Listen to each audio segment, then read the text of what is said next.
Всем героям большой-большой привет! С вами на связи Импреза, и сегодня хотелось бы обсудить такую тему, как статус-эффекты. Частично этого вопроса я касался в видео про урон, но здесь решил выделить прям отдельный ролик сделать на эту тему для понимания вообще, почему это важно, почему это нужно и для чего вообще стоит уделить внимание этому моменту в игре. Я считаю, что составляющая урона, она немало важна, скажем так, и зависима именно от статус-эффектов. То есть статус-эффекты, они занимают не последнее место в игре из составляющей урона, а вот на втором месте, скажем так, статус-эффекты будут у вас находиться в этой такой формуле по урону. То есть на первое место мы, естественно, ставим обычный урон, да, вот он вот здесь вот, и он немаловажен. И на второе место мы уже ставим вот эти вот зелененькие, да, таланты. То есть у нас здесь есть дополнительный урон по замороженным, по горящим, по отравленным, оглушенным и по замедленным врагам. Что вообще, на что стоит обратить внимание? То есть почему это важно? И вот хочу, кстати, сказать, что меня подтолкнуло вообще на создание этого ролика. С очень многими ребятами я переписываюсь периодически в личных сообщениях, там новички часто пишут, у них иногда возникают вопросы. И вопросы эти связаны со статус-эффектами, и у них, как правило, я не могу сказать, что нет какого-то там прям полного непонимания. То есть у них понимание есть, но нет понимания того, в какой момент вообще, как это все вот обернуть в свою пользу. И это можно оборачивать в преимущество, это нужно оборачивать в свое преимущество, и нужно все это дело применять. Вот почему здесь все будет у нас взаимосвязано в игре именно со статус-эффектами. Ну, во-первых, они повышают урон, да, то есть это само собой. То есть тут далеко ходить не надо, вот просто даже понять, что если мы кого-то с вами заморозим или замедлим с помощью чего-либо, то по замедленным и по замороженным врагам, если этот статус-эффект будет применен, будет повышенный урон. То есть если у нас этот талант прокачан полностью, то вот этот множитель у нас с вами будет уже работать. И что это значит? То есть, допустим, если я выдаю, ну сейчас вот просто условно для понимания, если я выдаю 100 очков урона, и мы его умножим на 1,3, будет у меня, да, работать замороженный статус-эффект по замороженным, то есть урон, то, соответственно, 100 очков, вот эти вот 100 очков, они умножатся на 1,3. И уже урона просто благодаря тому, что мы с вами заморозили врага с помощью чего-либо там, ну, как правило, это ледяной посох, там есть, конечно, и другие варианты, но не в этом суть.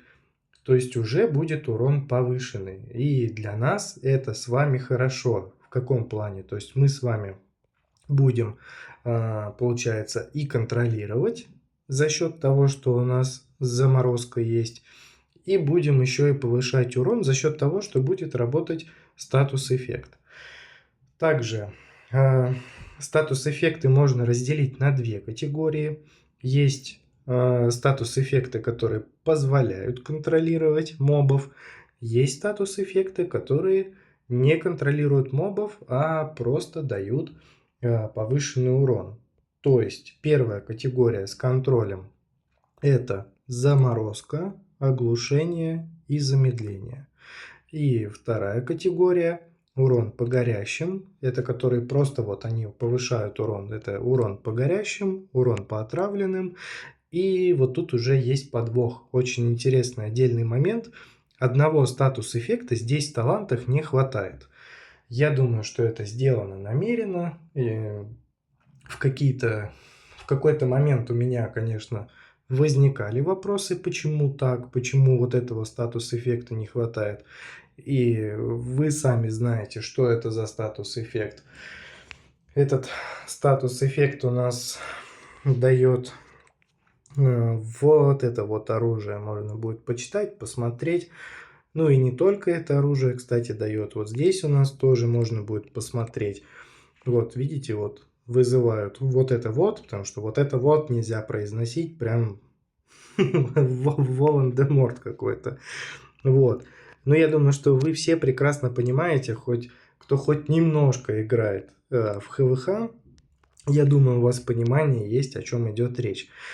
Вот. И почему все вот между собой вот так вот переплетено? Почему это важно? Почему это нужно все использовать? Да все просто. То есть все взаимосвязано в каком плане? То есть у нас с вами есть экипировка. Я вот тут специально все поснимал. И в видео в руководстве про урон тоже этот момент я подсветил намеренно и неспроста. Почему это все очень важно? То есть вот смотрите, давайте так. Здесь у нас вот просто без всего есть урон по горящим врагам. Множитель 1,45. Тут встает вопрос о том, что если у вас снаряжение, которое будет у нас позволять повышать урон по вот этим статус-эффектам. Почему вообще перчатки волшебника неплохой вариант? Если мы их с вами поставим в снаряжение, то у нас вот этот множитель 1,25, он у нас с вами добавится. Но этот множитель, он становится слагаемым. То есть множители у нас не перемножаются, множители у нас складываются. То есть запомнили, да, здесь у нас 1,45. Если мы перчатки с вами надеваем, мы с вами заходим, и становится у нас 1,7. То есть у нас не перемножается 1,25 на 1,45. Множители у нас складываются. То есть это то, что нужно понимать. Давайте еще раз.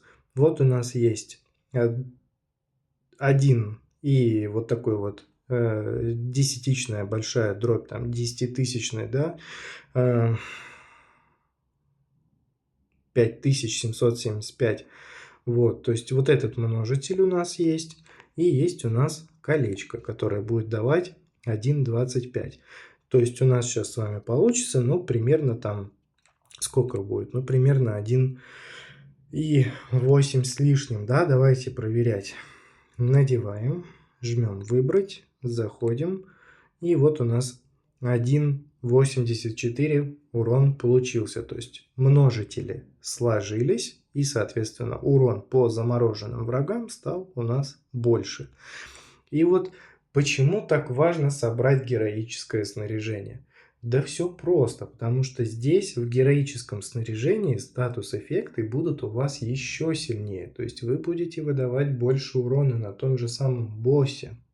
Вы будете выдавать больше урона в башне драконов. То есть на всех абсолютно режимах вы будете чувствовать себя намного комфортнее. Например, давайте посмотрим, что у нас есть. Вот у нас есть, вот он, вот этот множитель, которого в талантах у нас с вами нет. И, соответственно, здесь вот этот множитель у нас добавится к глобальным усилениям, которые открыты именно по вот этому вот моменту, по вот этому множителю. И они есть, их нужно прокачивать. Это тяжело, да, я это все понимаю. Но вы как хотели? Это игра, тут как бы интерес-то у вас какой-то должен быть. И, соответственно, это нужно делать. То есть, если есть возможность это глобальное усиление открыть, то открывайте смело. Вам это будет в плюс. Дальше. Есть много всяких разных вот этих вот здесь много всяких разных вариантов того, чтобы вот эти множители подтянуть. Тут еще и, например, есть у нас шапка, которая дает еще и удвоение по статус-эффектам, и то есть вот это все у нас еще больше будет. Все вот эти вот множители, они, ну, в целом у вас получается после того, как вы собираете героическое снаряжение, у вас аккаунт должен выдохнуть, да, как будто вот вы плавали, плавали, плавали, и вот вы вышли на берег, и вы отдыхаете. Вот примерно вот такое ощущение у вас должно произойти. Потому что вот с какой-то там определенной периодичностью у нас ребята в Альянсе там рассказывают о том, что вот собрали героическое снаряжение, там ура, первая шмотка выпала, и все, и вот они там сидят, вот активно начинают добивать. Вот. И это заметно, что вот они радуются, там говорят, что вот в каких-то там местах определенных становится намного-намного легче. Дальше. Мы с вами знаем, что в приоритете у нас идет прокачка по глобальным усилениям. Ну, соответственно, сначала мы с вами стараемся подтянуть глобальное усиление 1.1, да, урон. Потом мы с вами ставим 1.05, потом 1.025. И уже после этого мы с вами переключаемся на глобальные усиления, которые связаны с статус-эффектами. То есть у нас с вами есть, например, вот такой момент. Мы можем с вами здесь вот этот множитель подтянуть. Можем с вами подтянуть, например, вот здесь множитель, да, оп, есть множитель.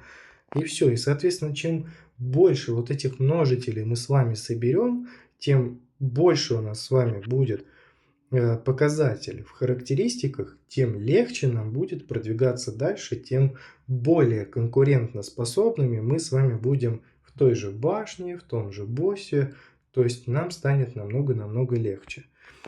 И почему я сказал, что все взаимосвязано, почему статус-эффекты между собой, вот они играют, ну если не самую важную роль, то одну из важных. Часто есть вопросы по питомцам. Например, игрок начинает играть, он кого-то открыл, и он задает вопрос, а кого же мне поставить? Вот у меня есть там то, я не знаю, кого поставить, у меня толком никого нет. Ребята, подскажите, помогите там, или мне кто-то в личку пишет и так далее, и мы начинаем потихоньку во всем разбираться. И почему совет поставить, например, до того же водобоя, почему он не является каким-то неправильным или плохим? Да все просто, смотрите, здесь давайте просто вот почитаем. Базовые атаки с вероятностью в 10%, то есть это получается, что это будет у нас каждый 10-й удар, да, могут заморозить противника на 2 секунды. То есть, что это значит? Если нам чего-то не хватает, какого-то из статус-эффектов, то мы с вами можем поставить легко доступного питомца в пассивность, в пассивный слот, и вот этот статус-эффект он нам добавит. Плохо это или нет, решать только вам. Я считаю, что в этом ничего плохого нет, то есть это на самом деле очень даже хорошо будет работать. Мы уже с вами понимаем, да, то есть после того, все, что я вам сейчас озвучил, я думаю, что вы понимаете, почему это на самом деле хорошо, если нет никакой альтернативы. То есть мы можем заморозить, тем самым мы контролируем толпу, если это актуально, и повышаем свой урон. А если мы с вами повышаем урон, то, соответственно, мы повышаем свою выживаемость. Все подвязано, все очень достаточно просто. Также есть, например, ветробой. Базовые атаки с вероятностью уже в 20% могут оглушить противника на 1 секунду. Да? То есть это будет у нас 20 из 100, ну, грубо говоря, 20, извиняюсь, 2 из 10. То есть каждый 5-й удар может оглушить противника на 1 секунду. Но опять же, учитывайте, что статус-эффекты, они работают не везде и не на всех. То есть этот момент тоже нужно брать во внимание. Например, босс, не устану повторять, часто эту фразу говорю, что босс у нас не замедляется, не замораживается. То есть на него можно наложить, сами знаете что, можно там взять дротики, повесить на него отравление, также поджечь его, то есть чтобы работал статус-эффект по горению. И в уязвимости он у нас, босс, с вами будет оглушен. Поэтому статус-эффекты – это немаловажная составляющая игры. То есть это нужно применять в свою пользу, нужно этим пользоваться, нужно понимать, как это работает. Это очень и очень важно. И вот, к примеру, почему вот этот билд, который я постоянно расписываю, вот ребята, которые не могут пройти сложные обычные главы, почему он хорошо будет работать. То есть мы с вами можем зайти в кузницу. Сейчас давайте посмотрим. То есть почему он состоит из красных книг, которые будут повышать вашу мобильность, выживаемость, там, здоровье, регенерацию и так далее. И почему он состоит именно из оружия, которое будет эволюционировать с этими книгами. То есть, да, вот в первую очередь я рекомендую брать, особенно тем, кто только начинает играть, и вот ребята пытаются пройти за счет повышения урона, но немножко не получается. То есть там наша с вами задача выжить, то есть нужно это все комбинировать. Но и здесь тоже повышение урона есть в этой сборке. Но давайте смотреть, что у нас есть здесь. Здесь мы с вами можем поставить что? Здесь мы с вами можем поставить шанс на оглушение врагов. Либо можем поставить 15% шанс поджечь врагов. То есть один из статус-эффектов у нас уже есть. Плюс. Вторым мы с вами берем ледяной посох, то есть мы замораживаем. Второй статус-эффект у нас тоже уже есть. Если у нас с вами прокачан бумеранг, то мы с вами что будем делать? Мы с вами будем еще и замедлять. Плюс у нас добавляется еще шанс на оглушение. Так, и еще у нас будет появиться вот горящее кольцо. То есть у нас уже есть заморозка, у нас уже есть оглушение, у нас уже есть замедление. Замедление, вот оно работает вот здесь, в Evo. То есть тут даже прокачивать ничего не нужно. Просто вот возьмите книгу передвижения, и вот за счет вот этого вы уже усилите свой урон.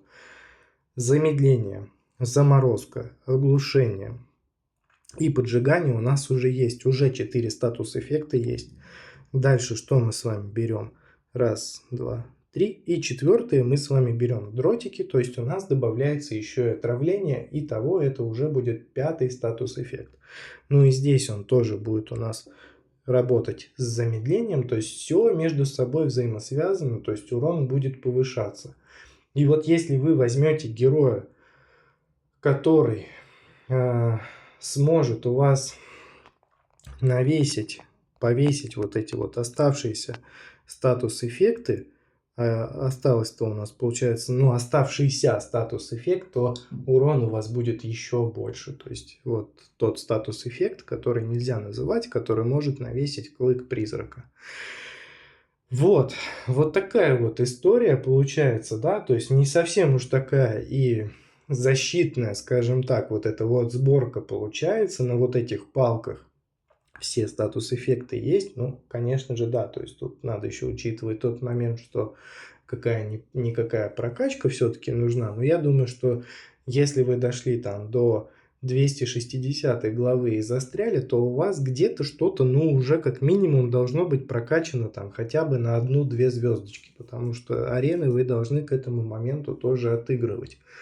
Вот, арены у нас проходят каждую неделю, если вы играете обычную арену, то каждые 2 недели вы какую-то стандартную палку, получается, прокачиваете. То есть обычная арена у нас нацелена на новичков. На то она и обычная. То есть тут все логично. Вот, я думаю, что по этой теме вопросов быть больше не должно. Ну, по крайней мере, у тех, кто этот ролик посмотрит. Вот, вот такие вот дела. Надеюсь, все рассказал, ничего не упустил, все моменты подсветил. Главное, чтобы у вас было понимание того, как это все работает и почему это так важно. Я думаю, что у меня получилось это сделать. Всем огромное спасибо, всем пока-пока, до новых встреч.